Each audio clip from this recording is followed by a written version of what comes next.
congratulations that you got successful admission in MBBS in Italy, right? Thank you, sir. Thank you, sir. It's your Yes. hard work, sir. It's your hard work. Definitely, it's your hard work also.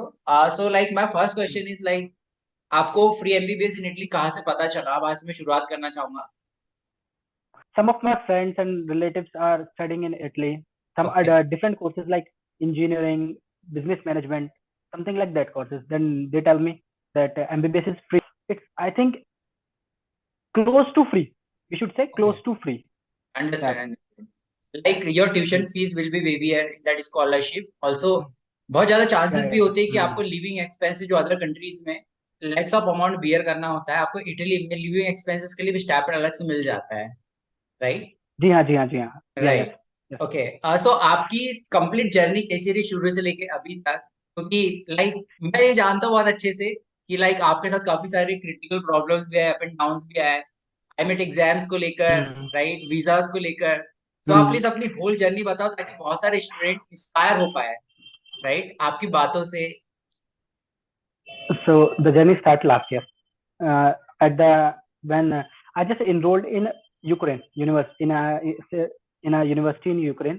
After hmm. that, that Ukraine war, Ukraine and Russia war started. Then I did not go there. After that, I just scrolling and finding some other different place to study MBBS medicine. Hmm. So then I come up with then I connected to my relatives and my friends. They said that come to Italy. There is a best opportunity for medicine and surgery. Um, hmm. so then I started. I have finding out some of consultancy and other courses like what are the course procedure of medicine surgery in Italy and other different like what is the fee structure everything. Then I just come to you finding out which right, uh, right. which is providing which is providing the guidance for okay. admission in Italy. Like आपके That's why I just आपको awareness नहीं था कि कौन सी consultancy से like आपने go through किया. Okay, so you found जी अस. हाँ, जी हाँ, यस. जी हाँ, जी हाँ. Then I found you. Then I mail you and then you reply. Then said and then after everything settled, then अच्छा for हरीश, मैं आपसे enrollment. ये पूछना चाहूंगा लाइक जैसे सबसे इम्पोर्टेंट होता है एमबीबीएस यदि आपको करना है इटली से, तो आपको आईमेट हम्म, एग्जामिनेशन देना होगा, राइट? जी जी जी जी जी. आपके आईमेट एग्जामिनेशन की प्रिपरेशन कैसी थी? जस्ट बिकॉज स्टूडेंट आईमेट एग्जाम में ज्यादा फोकस करना चाहते हैं, क्योंकि आईमेट में यदि आपके अच्छे स्कोर्स रहेंगे और आपने सही यूनिवर्सिटी सिलेक्ट किया है तो ही आपका इटली में एडमिशन पॉसिबल है, एडमिशन होगा. राइट? जी जी जी, तो प्लीज करेक्ट आप आप करें. मेजर पॉइंट्स को आप यदि कवर करोगे तो प्लीज आप ये बताएं कि आपके आईमेट की प्रिपरेशन आपने कैसे की थी, उसके अलावा हम्म, आपके कितने स्कोर थे और आपका किस हम्म. यूनिवर्सिटी में एडमिशन हो पाया है. हाँ, so just start from the preparation. So पहले हमने चेक किया कि क्या मार्क्स होते हैं, क्या वेटेज होती है हर चीज की, जैसे biology, chemistry, physics, maths and general knowledge and reasoning also. तो हम्म. हमने सब कुछ इवेल्युएट करा. देन मैंने चेक किया तो बायोलॉजी सबसे ज्यादा वेटेज रखता है उसमें, फिर chemistry and physics equal weightage में, देन मैथ्स इक्वल वेटेज में फिजिक्स के. तो हमने क्या किया, पहले हमने बायो को कवर करने की कोशिश की कि जितना मैक्सिमम हम बायो कवर कर सकते हैं बायो तो कवर. उससे अपना एक, हाँ, अपना एक सॉलिड बेस क्रिएट हो जाता है कि हमारा 100%.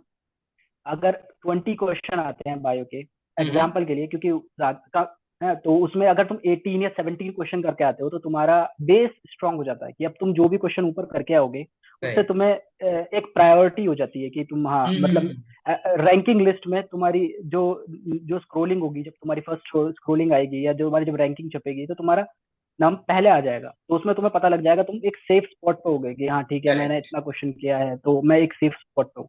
उसके बाद हम्म. हम फिजिक्स चेक करते हैं, क्योंकि अब मेरा क्या है, मेरा बायो के बाद मैंने फिजिक्स, क्योंकि फिजिक्स मेरी स्ट्रांग थी इनिशियली से ही, मेरी ओके. फिजिक्स स्ट्रांग थी. उसकी वजह से एट एट क्वेश्चन होते हैं physics, eight, four bio, four physics के एंड फोर मैथ्स के. तो ओके. हमने उसमें ट्राई किया कि फिजिक्स ज्यादा से ज्यादा चार के चार.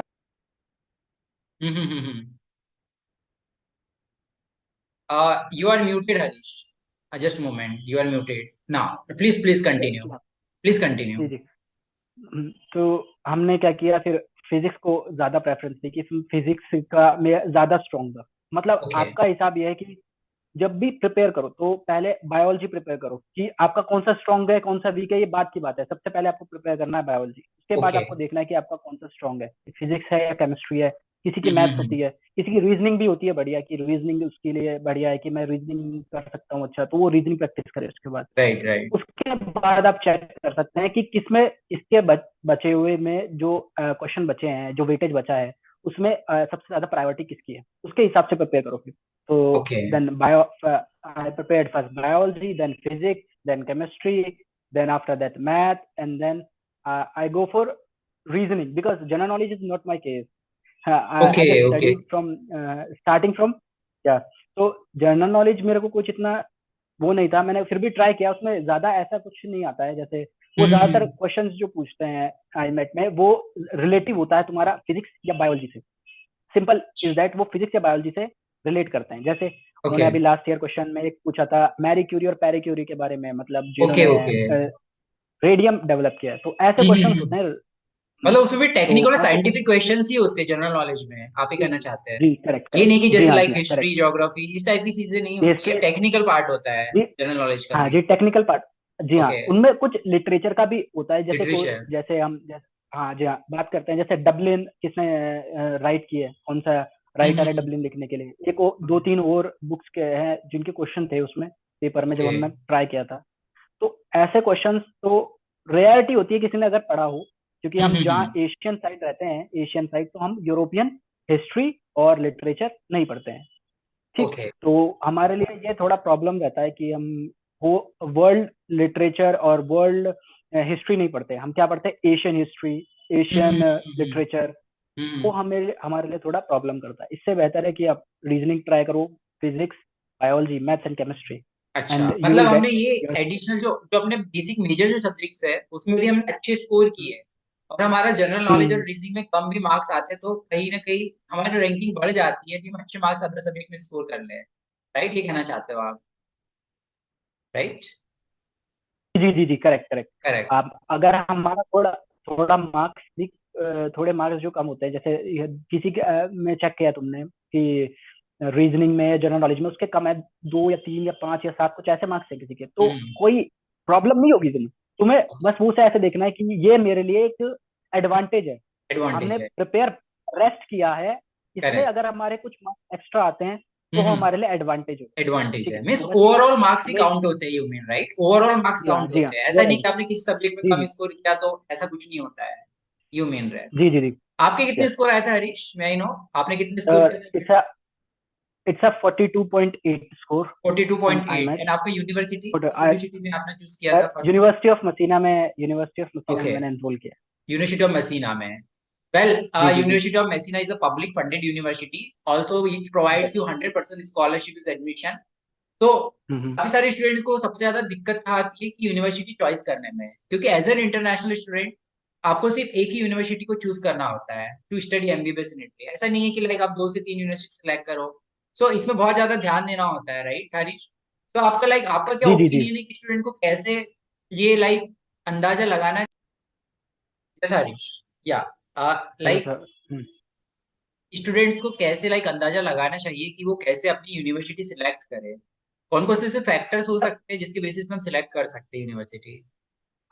सर सिलेक्ट करने के लिए हमारे पास काफी सारे क्राइटेरिया है। पहला हम्म। कि आपको, ये नहीं है कि आपको यूनिवर्सिटी ही हमेशा 24 आवर्स आप यूनिवर्सिटी में ही रहेंगे या क्लासरूम में ही बैठे रहेंगे। आप हम्म। आसपास के एनवायरनमेंट को चेक करेंगे। Universities best universities correct. है, वर्ल्ड क्लास गुड। यूनिवर्सिटी है। हम्म। आपको चूज करना होता है अदर फैक्टर्स पर, कि आपको क्या अदर फैक्टर चाहिए। Right right. और and I want to add उसके ऑन बाद वन थिंग, लाइक इसमें सबसे ज्यादा जो ट्रिकी पार्ट होता है यूनिवर्सिटी सिलेक्ट करने में, कि प्रीवियस ईयर में उस यूनिवर्सिटी के हम्म, कट ऑफ कितने गए हैं, मतलब कितने मार्क्स पे जी हाँ रैंकिंग जी हाँ क्लोज जी हुई हाँ है, सबसे बड़ा फैक्टर ये। I want to add on that, क्योंकि ज्यादातर स्टूडेंट्स को ये पता नहीं होता कि कितनी यूनिवर्सिटी में कितने सीट्स अवेलेबल है और किस मार्क्स पे क्लोज होती है लिस्ट। तो सबसे जी जी जी इंपॉर्टेंट फैक्टर स्टूडेंट्स को ये ध्यान रखना चाहिए कि प्रीवियस ईयर्स में, है ना, कितने मार्क्स के कट ऑफ गए यूनिवर्सिटी में, और हर साल यूनिवर्सिटीज में सीट्स वेरी करती है एमबीबीएस की। तो अकॉर्डिंग टू जी दैट जी आपको जी सिलेक्ट करना चाहिए। ऐसा नहीं होना चाहिए कि किसी यूनिवर्सिटी जी में 10 सीट है और उसका कट ऑफ हम्म, अराउंड 55 मार्क्स जा रहा है आउट ऑफ 90 एग्जाम में, और आपने वो सिलेक्ट कर लिया, तो कहीं ना कहीं वहां पे आपके हाँ कम तो चांसेस हो जाते हैं एडमिशन के लिए। जी हाँ, राइट? जैसे कि आप बता रहे हो ये 9 सीट्स थी जब हमने बारी की चेक की, तो मैंने 3 ओके। यूनिवर्सिटी चूज करी थी, जैसे आपको बताया था मैंने हाँ हाँ हाँ। शुरू में कि मैं बारी में एडमिशन हो जाए या मसीना में, वो ओके अभी रिसेंटली ओपन हुई थी यूनिवर्सिटीज। ओके। तो और वो थोड़ा क्या है, वो मेरे फेवरेबल कंडीशन में नहीं आ रहा था, ठीक है, नहीं जा तो रहा मैंने था। मसीना, जी हाँ, मसीना इसलिए अंडरस्टैंड। चूज किया। बारी में, हाँ, बारी में 9 सीटें थी सिर्फ एडमिशन के ओके। लिए, तो उसमें तो ऑलमोस्ट हम ये समझो कि 55-50 के अराउंड कट ऑफ जाती। तो मुझे पता था मैं राइट। जब एग्जाम लिख रहा था तो कितने मार्क्स आ जाएंगे मेरे, कितने मार्क्स तक मैं कर रहा हूँ, तो उस करेक्ट। हिसाब से मैंने पहले चूज किया यूनिवर्सिटी को कि उस इस हिसाब से चूज यूनिवर्सिटी में किया। एडमिशन। जी। अच्छा। अच्छा हरीश, ये मुझे जी बताइए आप, जैसे आईमेट एग्जामिनेशन में टेस्ट सेंटर्स में सबसे ज्यादा प्रॉब्लम होती है स्टूडेंट्स को, आपके साथ भी बहुत मेजर प्रॉब्लम हुई थी।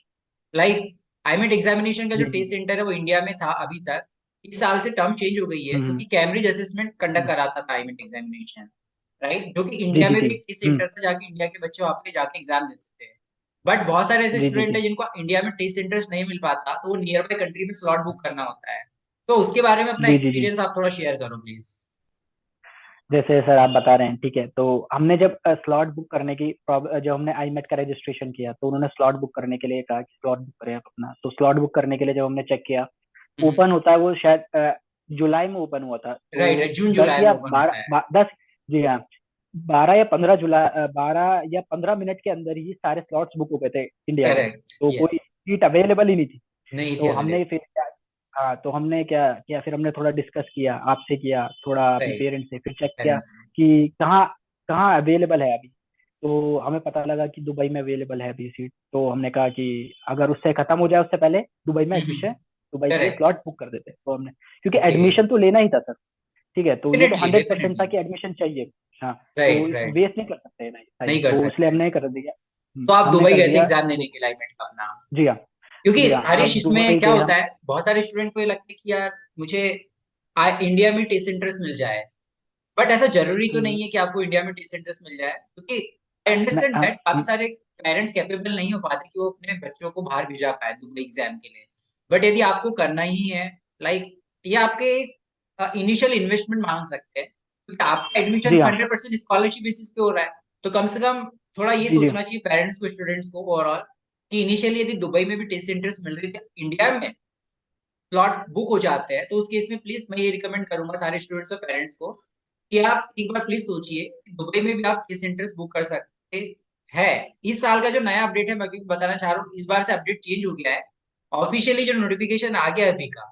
तो ये भी हो सकता है कि सिर्फ आपको इटली में एग्जाम देने जाना पड़े, एडमिट एग्जाम इंडिया में भी एग्जाम्स नहीं होगी। हाँ। दिस इज जस्ट द, जी हाँ। जी हाँ। ये ऑफिशियल अभी नोटिफिकेशन नहीं है, हम्म, बट जब तक ऑफिशियली जी नहीं हाँ। आता तब तक हम मान नहीं सकते।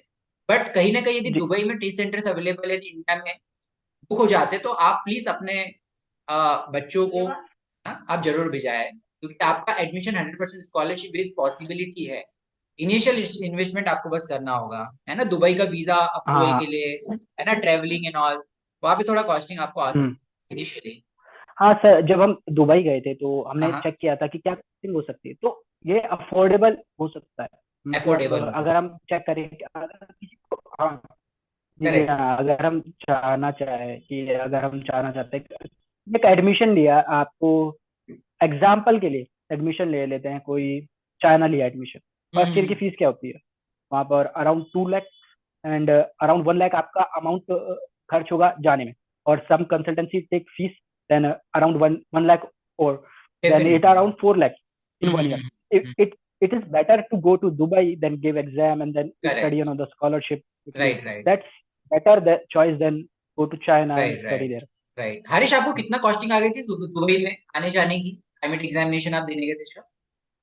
It's around 50K to 70K. I do not 50 to 70, calculate, including but yeah, accommodation? 50 to 70. Including Yeah, accommodation, including right? accommodation. हाँ, so like I Yeah, don't yeah, think it is much, everyone can afford, but yeah, right. yeah. Everything can afford it. Right right. Other than that Harish, मुझे ये बताओ, चलो ठीक है, आपका emit examination में scrolling list भी आ गई, that is good thing. Okay, जैसे Hmm. आपके साथ हुआ था, आपका फर्स्ट वेटिंग लिस्ट, फिर सेकंड सेकंड स्क्रॉलिंग लिस्ट में आपका नेम आया था एमबीबीएस की सीट के लिए। उसके जी जी बाद जी। दैट इज गुड थिंग कि आपको यूनिवर्सिटी में एडमिशन कंफर्म हो गया, आपका एनरोलमेंट भी डन हो गया था, सब कुछ हो गया था। Hmm. बट सबसे बड़ा जो Hmm. टास्क होता है वो होता है visa, right? Visa. Yes, yes, सबसे बड़ा correct. कंसर्न है स्टूडेंट्स का, सभी का, जी राइट? जी।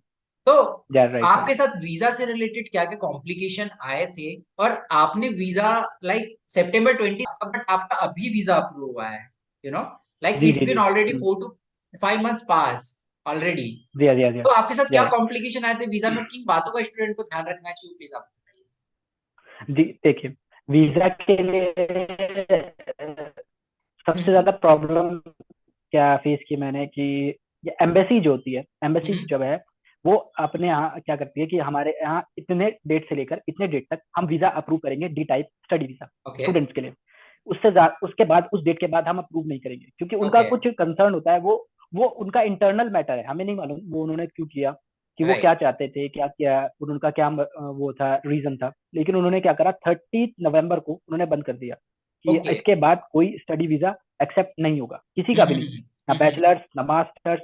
आपका पीएचडी वाला सिर्फ एक्सेप्ट होगा, बाकी ओके और सब आपके रिजेक्ट हो जाएंगे। ठीक है। ओके, तो हमें मालूम नहीं था इस नोटिस के बारे में। हमने स्लॉट बुक किया, हम गए।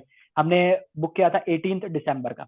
हम ओके, 18 दिसंबर को वीएफएस गए, तो उन्होंने कहा कि आपका नहीं हो सकता है, कि हम्म, हम एक्सेप्ट नहीं कर सकते इसकी फाइल, एम्बेसी ने मना कर दिया। ओके, सिंपल, उन्होंने रिफ्यूज कर दिया। उन्होंने कुछ नहीं पूछा और ना कुछ बताया, बस उन्होंने कहा कि एम्बेसी ने मना कर दिया है, आपका आप एक्सेप्ट नहीं हो सकती फाइल।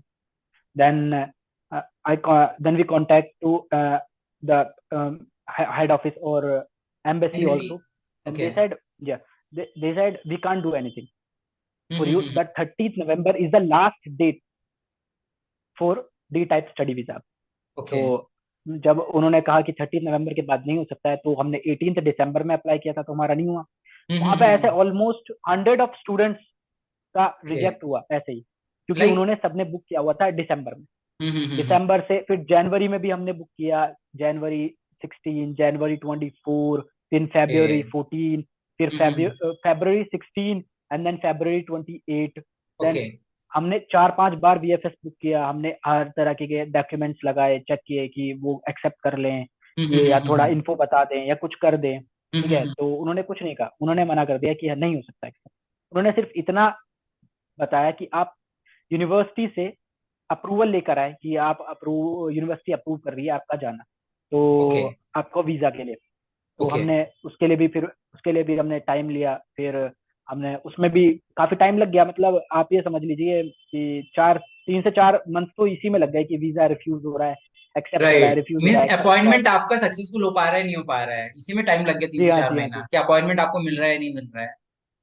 जी। और इसके बारे में कोई बता नहीं सकता है। सिंपल रीजन ये हम्म, है कि ये प्रॉब्लम है कि embassy of Italy new Delhi में डेफिनेटली जो है, डिप्लोमेटिक उन्होंने रीजंस। कोई जी हाँ, डिप्लोमेटिक रीजन, इसमें हम कुछ नहीं कर सकते, ना कुछ हम नहीं ना कर सकते, स्टूडेंट ना इंडियन गवर्नमेंट।